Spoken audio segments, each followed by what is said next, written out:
ভাবনা মুখের আরেক এপিসোডে আপনাদেরকে স্বাগত। নিউজ ডট সিটিজেনে আপনাদেরকে স্বাগত।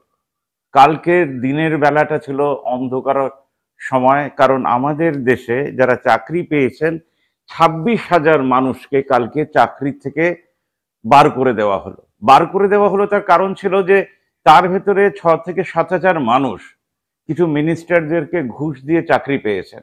তারা অনেকে পরীক্ষায় বসেননি, অনেকে খালি ওএমআর শিট জমা করেছেন, অনেকে ওএমআর শিটও জমা করেননি, মানে পরীক্ষাতেও বসেননি, এমন চাকরি পেয়ে গেছেন।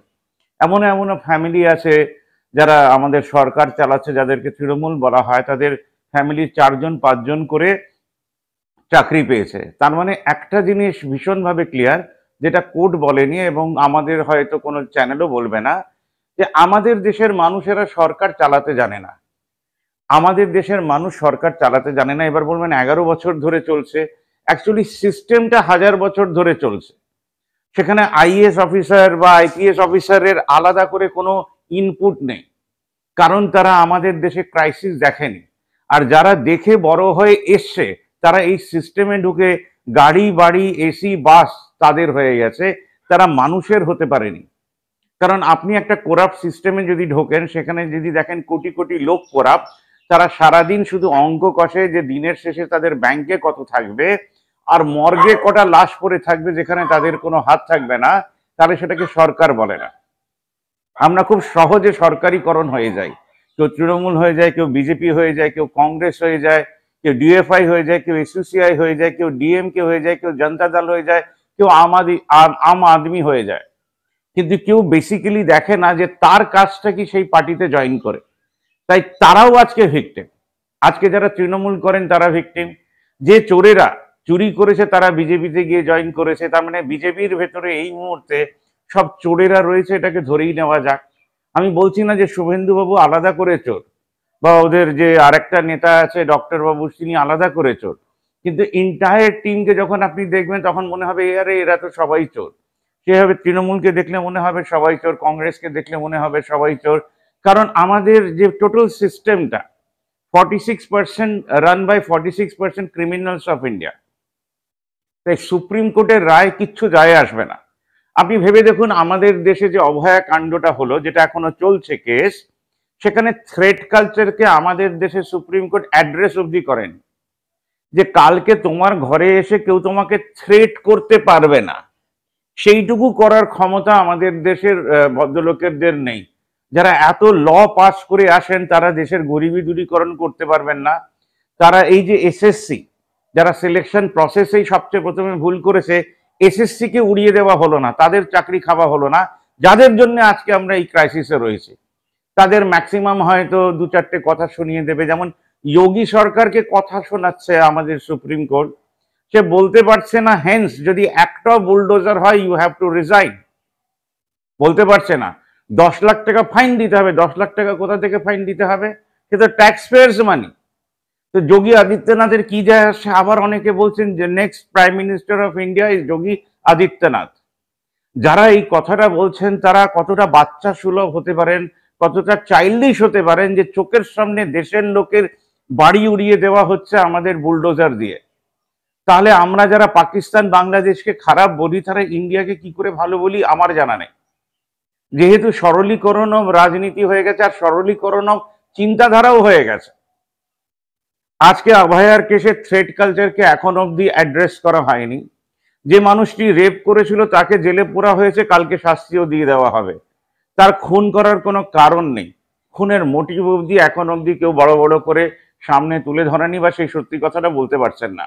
ডক্টররা এত এত ভাষণ দিয়েছেন, কিন্তু থ্রেট কালচারকে নিয়ে তারা মুখ খোলেননি এখন অবধি, যে আমাকে এসে যদি কেউ থ্রেট করে তার গালে এমন থাপ্পড় বসাবো যে সারা জীবন মনে রাখবে, এবং তখনই তাকে কলার ধরে নিয়ে যাব জেলখানায়। না, সেটা তারা বলতে পারছেন না। আমি তাদের নেক্সট কনভেনশনে জিজ্ঞেসই করেছিলাম, আপনারা তো শূন্যে আছেন, আপনারা শূন্যেই রয়েছেন, আপনারা যে এত বড় প্রফেশনাল টিম কিলার্সদেরকে হ্যান্ডেল করছেন, আপনারা এটাকে অ্যাড্রেস করতে পারবেন তো? না, তারা এখনো অ্যাড্রেস করতে পারেনি।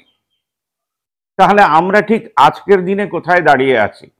আপনি ভাবুন, কালকে দেখছিলাম যে কাঁদতে কাঁদতে একজন বলছেন যে বাবা মারা গেছে ক্লাস 11-এ, আমি পড়াশোনা করে পাস করে এসছি। তাহলে সুপ্রিম কোর্ট কি এই 26,000 মানুষ যারা চাকরিটা পেয়েছেন তাদের থেকে বলতে পারতো না যে আপনাদের একাডেমিক্স রেকর্ড জমা দিন? যদি 4 দিনের সময় দিত তাহলে নিশ্চয়ই ডুপ্লিকেট করে জমা দেওয়া যেত না। না, আমরা সেই প্রসেসে যাইনি। শুধু এই 27,000 লোকের পরীক্ষা আলাদা করে হতো, তাহলে আমি ধরে নিচ্ছি যারা ভালো একাডেমিক্স তারা অ্যাটলিস্ট 90% না পান 60% পেতেন।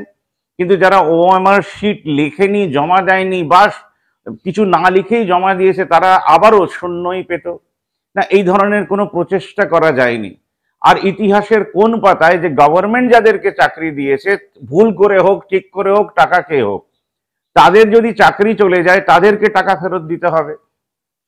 তাহলে যারা এবার টাকা ফেরত দেবেন তারা কি সেই সংসদ, সেই মিনিস্টারদের এগেনস্টে কেস করবেন যাদেরকে তারা টাকা দিয়েছিলেন? তারা টাকা ফেরত দেবেন কিনা এটা আলাদা কেস। তারা কি করতে পারবেন? তারা কি এসপ্ল্যানেডের চত্বরে এসে অমুক তারিখ এসে তারা কি সবাই দাঁড়িয়ে বলতে পারবেন হ্যাঁ আমরা টাকা দিয়েছি, আমরাও গিলটি, আমাদেরকে জেলে পুরে দেওয়া হোক? এটাও কি তারা করতে পারবেন? আমি জানি না তারা পারবেন কিনা। কারণ তাদের মনের ভেতরে না ঈশ্বরচন্দ্র বিদ্যাসাগর আছে, না নেতাজি আছে, না রামমোহন রয় আছেন, কেউ নেই, কেউ নেই, না মাতঙ্গিনী হাজরা আছেন। সরকার যারা চালায় তাদের এই মনের ভেতরে কিচ্ছু নেই, তাই তারা স্ট্যাচু নিয়ে লড়াই করতে পারে, কিন্তু আদর্শকে তারা স্থাপিত করতে পারে না। তাদের গায়ে জোর নেই যে তাদের যারা ফলোয়ার তাদেরকে বলে, যারা কর্মী তাদেরকে বলে যে মাসিক চাঁদা দিতে হবে, নলে পার্টি চালাতে পারবো না, তোদেরকে ফ্রিতে খাওয়াতে পারবো না, তোদেরকে দেশকে সার্ভ করতে হবে, চাকরি পাস আর না পাক। না, আমরা পারিনি। আমরা যেটা পেরেছি সেটা জিনিসের দাম শুধু বাড়িয়েছে, বিজেপি সরকার শুধু জিনিসের দাম বাড়িয়েছে, ট্যাক্স বাড়িয়েছে। আর আমাদের দেশের লোকেরা গদগদ হয়ে তৃণমূল, বিজেপি, সিপিএম করছে। তাদের সেই আদর্শ বোধটা নেই যে আমরা নাগরিক হব কি করে, আমাদের দেশে রক্তদানের যে সমস্যা আছে সেটাকে মেটাবো কি করে, আমাদের দেশে যে এত গরম পড়ছে তার জন্য গ্রিন মুভমেন্টের সঙ্গে জুড়বো কি করে। আমাদের দেশের নাগরিকদের কোনো কমিটমেন্টই নেই, শুধু একটা ভোট দিয়ে দিলাম আর ভাবলাম সবচেয়ে বড় কাজ করেছি, তাও আমাদের কমিটমেন্ট নেই যে 2026-এ তিহার ফেরত 46% লোককে ভোট দেবেন, না যারা বাইরে রয়েছে প্রায় 100% চোর তাদেরকে ভোট দেবেন। আপনার কাছে অল্টারনেটিভ কি? কারণ নাগরিকদের কোনো পার্টি নেই। তাহলে নতুন যারা পার্টি আসে তাদেরকে কি আপনি এই আঙুলে টাক টাক করে ভোট দিতে পারবেন? আমরা সবাই যে যার পার্টি করে এসেছি, এতদিন ভেবে এসেছি যে এবার চেঞ্জ আসবে, তারা কি সেই আদার্সকে ভোট দিতে পারবে? না, সেই সাহসটুকু নেই। আপনার এই আঙুলের সেই সাহসটুকু নেই, সেই দমটুকু নেই। ছেলে মেয়েদের ভবিষ্যৎ চোখের সামনে আমরা খারাপ করছি, তাও কোনো বাবা মার জাগরণ আমি দেখিনি, কোনো নাগরিকের জাগরণ দেখিনি, কোনো পার্টির জাগরণ দেখিনি, কোনো টিচার সংগঠনের জাগরণ আমি দেখিনি। তারাও প্রশ্ন করছেন এবার আমরা কি করব। আগামী দিনে কি যে হবে আমরা বুঝে উঠতে পারছি না। আজকে মহামান্য সুপ্রিম কোর্টের 26,000-এর কাছাকাছি শিক্ষক, শিক্ষিকা, শিক্ষাকর্মী রাজ্যে বাতিল হওয়ার ফলে অবসর নিচ্ছে। শূন্যপদের সংখ্যা দিনের পর দিন বেড়েছে। গত 8-10 বছরে সেভাবে নিয়োগ হয়নি, সেই শূন্যপদ রয়েছে। আমাদের কৃষ্ণচন্দ্রপুর হাই স্কুল সুন্দরবনে তার ব্যতিক্রম না। 15টা ভ্যাকেন্সি ইতিমধ্যেই ছিল, 5,500 স্টুডেন্ট। আমরা 54 জন ছিলাম, 8 জন শিক্ষক শিক্ষিকা, তার মধ্যে 4 জন শিক্ষিকা। তারা এই সুপ্রিম কোর্টের রায়ে তাদের চাকরি বাতিল হয়ে গেল। ডেলি 8-5-এ 40টা, 5টা করে যদি গড়ে ক্লাস ধরি, 40টা ক্লাস কি করে ম্যানেজ করা হবে প্রতিদিন, কিভাবে আমরা চলবো, এ নিয়ে আমাদের মধ্যে সত্যি সত্যি এক ভূমিকম্পের চেহারা নিয়েছে শিক্ষা প্রতিষ্ঠানের ক্ষেত্রে। আমাদের শিক্ষা প্রতিষ্ঠান তার ব্যতিক্রম না। আমরা এর থেকে কি করে বেরোবো তা কোনো রকমের আশু সমাধান দেখতে পাচ্ছি না। অপেক্ষায় আছি, যদি দ্রুত শিক্ষক নিয়োগ হয়ে অন্তত সামাল দেওয়া যায়, ততদিন এই পরীক্ষা, খাতা দেখা, ক্লাসগুলোকে চালানো, মিড ডে মিল সহ নানান সরকারি প্রজেক্টগুলোকে কি করে রূপায়ণ করবো সে নিয়ে আমরা চিন্তায় রয়েছি। চন্দন মাইতি, প্রধান শিক্ষক, কৃষ্ণচন্দ্রপুর হাই স্কুল, মথুরাপুর, দক্ষিণ 24 Pargana. Lakh lakh teacher, lakh lakh teacher, lakh lakh teacher, তাদের মাসের মাইনের এইবার যদি 25% দিয়ে দেন, তাহলে অ্যাটলিস্ট যাদের উপরে কোপ করেছে, যারা সৎ, তাদের টাকা তারাই ফিরিয়ে দিতে পারবেন। অনেকেই প্রশ্ন করেছেন এবার আমরা কি করব।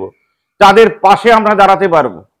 9 কোটি বাংলার লোক যদি ঠিক করে, তার ভেতরে যদি 4 কোটি পরিবার হয়, 3 কোটি পরিবার হয়, তারা যদি ঠিক করে, তাহলে আমরা টাকা দিয়ে তাদের পাশে দাঁড়াতে পারবো।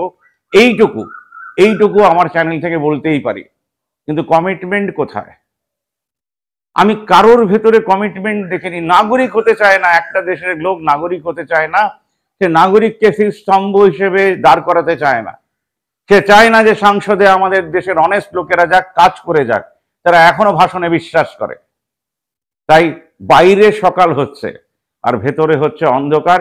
তার ভেতরেও আমরা কিছু একটা কাজ করে উঠতে পারছি বলে কোথাও মনে হচ্ছে। এখনো ৪৫ জনের একটা কাজ বাকি। মনে হয় আমাদের ভেতরে দুজন, এনজয়দার আমি, আমাদের নামগুলোর সঙ্গে শহীদদের নাম জুড়তে পেরেছি যারা মারা গেছেন। এইটা আপনারা হয়তো বুঝতে চাইছেন, কিন্তু আজকে আমি বোঝাচ্ছি না, কারণ খুব খারাপ লাগছে। কালকে যখন একজন সৎ মানুষ, তার প্রতি যদি অন্যায় হয়, তার চোখ থেকে যখন জল পড়ছিল, সেই জল আমারও চোখে ছিল। তাই আজকের এপিসোড আমি এখানেই শেষ করছি। যারা এই মুহূর্তে শিক্ষকতা করছেন, প্রাইভেটেও করছেন, পুরো বিশ্ব জুড়ে করছেন, ইন্ডিয়ার স্কুলে করছেন, সবাইকে বলবো আপনাদের এবিটি এর ফোরামের মাধ্যমে টাকা তুলে অ্যাটলিস্ট সেই সৎ টিচারদের পাশে দাঁড়ান, যারা এই কোপের, এই অন্যায়ের কোপে পড়ে গেছেন। আমরা নাগরিক হয়ে উঠি, সৎ মানুষদেরকে পার্লামেন্টে পাঠাই। এই জোরটা যেদিন আপনাদের মুখ থেকে বেরোবে, ফেসবুকে দেখতে পারবো যে সৎ মানুষদেরকে পাঠানো হোক, এই পার্টিদেরকে নিশ্চিহ্ন করে দেওয়া হোক 2026 2028 ইলেকশনে। তখন ভারতবর্ষ হয়তো একটা নতুন পথ খুঁজে পাবে। তার মানে কাউকে খুন করা নয়, সিস্টেম বদলানো নয়, শুধু ভোটের মাধ্যমে চেঞ্জ করে দেওয়া। এই সাহসটা যদি আপনাদের ভেতরে থাকে, তাহলে আমরা by the people, for the people, of the people হয়তো কোথাও হয়ে উঠবো। আমাকে শোনার জন্য ধন্যবাদ। আমি নরেশ রায়।